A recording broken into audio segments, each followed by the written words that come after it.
Shalom u'bracha, peace and blessings. I hope this message finds you well. This week's Torah reading is titled Shemot. It draws its name from the second word of the Torah reading, Ve'ele Shemot B'nai Yisrael. These are the names of the children of Israel. It picks up where last week's Torah portion left off. Last week concluded the book of Bereshit in the beginning, Genesis, and this week begins the book of Shemot, otherwise known as Exodus, and it's the beginning of the Exodus narrative. The children of Israel had come down to Egypt to escape a famine which was taking place in the Holy Land, and they had settled there and were becoming significant in number. This threatened Paro, and we read Vayoka melech chodosh al Mitzrayim asher lo yadas Paro, as Yosef, that a new king came upon Egypt that did not know Joseph. So Rashi offers two opinions. One is that it was a melech chodosh mamish, that it was actually a new king, and the other was nishtana gezerosav, that his edicts had changed, and that he was acting like a different person. He was acting like someone who did not know Yosef, who didn't know Joseph. He was taking an attitude of not what have you done for me, but what have you done for me lately. He is so threatened that he enslaves the people and then passes an edict that all male children are to be put to death by drowning them in the Nile. Shifra and Pua refuse to follow his mandate, and we're told that the children of Israel actually thrived.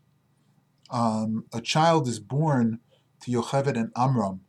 This child is hidden, but ultimately will be discovered, and they decide to set him afloat in a cradle in the Nile with his sister watching from a distance. The cradle is directed towards the bathing area of the Bas Paro, the daughter of the Pharaoh.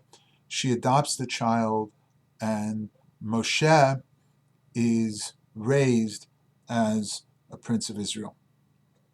As a young man, Moshe goes out among the people and he sees the pain of the Hebrew servants.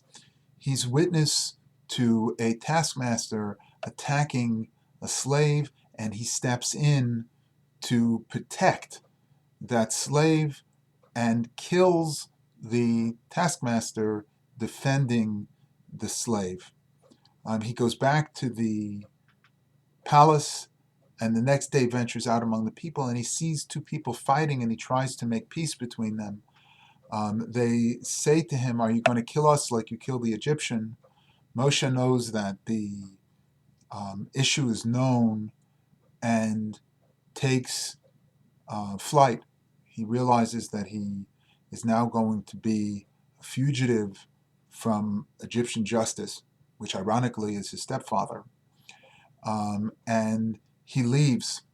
The Torah continues the narrative by telling us how Moshe becomes a shepherd, meets his wife, Zipporah, and tends to his father-in-law's flock. The incident of the burning bush is encountered. God appears to Moshe as a burning bush, asking Moshe to lead the people. Moshe says, "Speak to Aaron, don't speak to me. I am an Oros Vasayim. I'm one of circumcised lips." And Moshe is introduced to us as this humble servant of God. Ultimately, Moshe and Aaron go plead their case in front of Paro, who refuses to let the children go.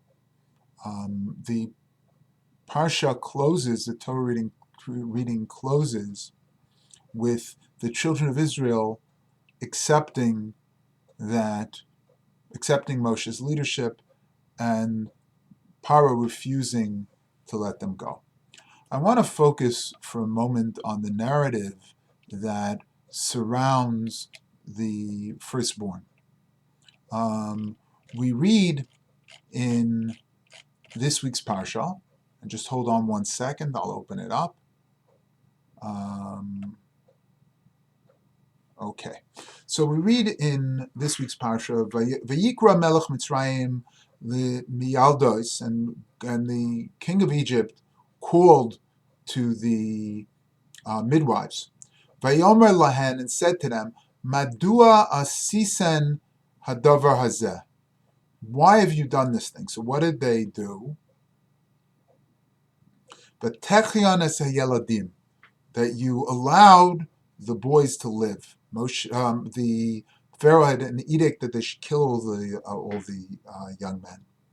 Vatomrim hamiyalodos, and the midwife said, Kilo kinoshim hamitzris ha'ivris. The Jewish women are not like the Egyptian women.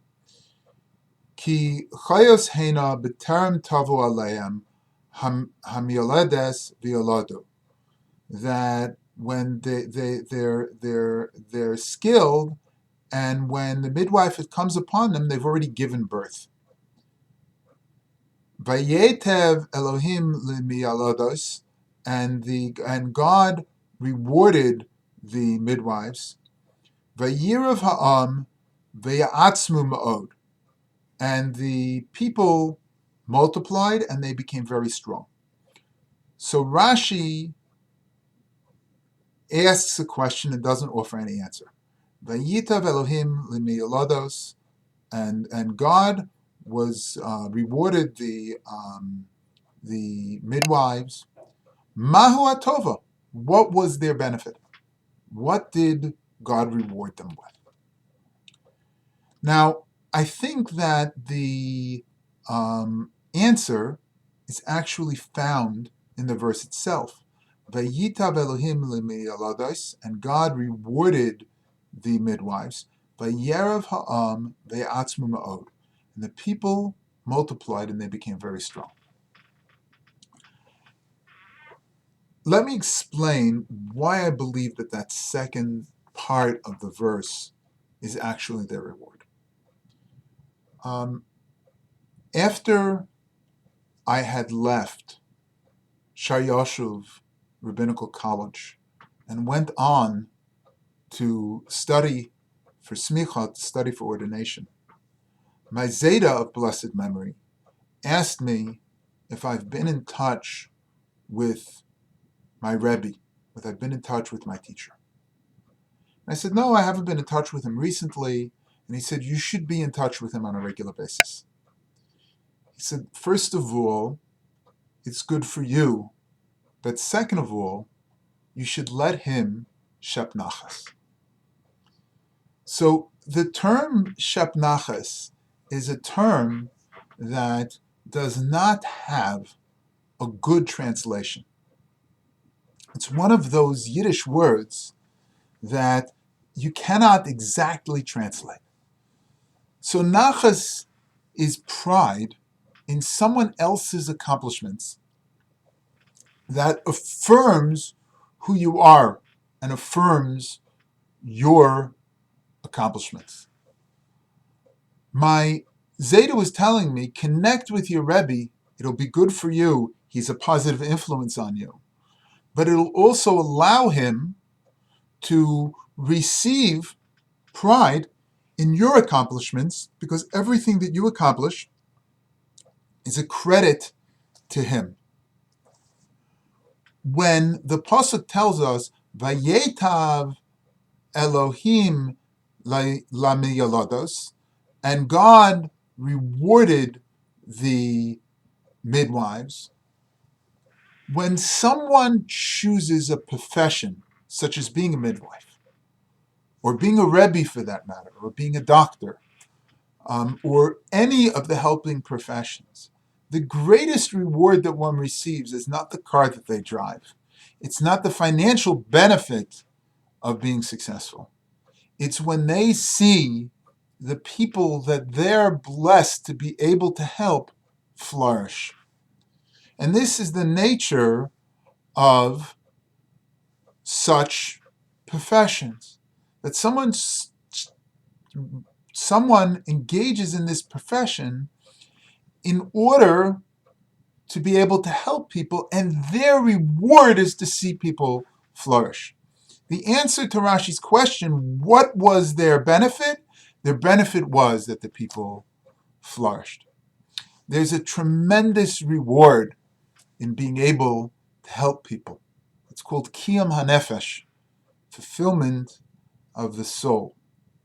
And those of us who are blessed to be in professions in which we're able to touch people's life, understand the nature of this reward, the nature of such nachas is that when we see others flourish, it affirms everything that we do and everything that we are. The role in life that this concept is so closely tied to is the role of being a parent. When we as parents have the ability to see our children succeed and thrive, Vayetav Elohim, and God benefits us. And God forbid, if our children are distressed, if our children are in peril, we too feel their pain. It's been said that we are as happy as our most miserable child. It is very true. The nature of being a parent is that our happiness is amplified manyfold by the happiness of our children. And our sadness is directly related to the experiences of our children as well.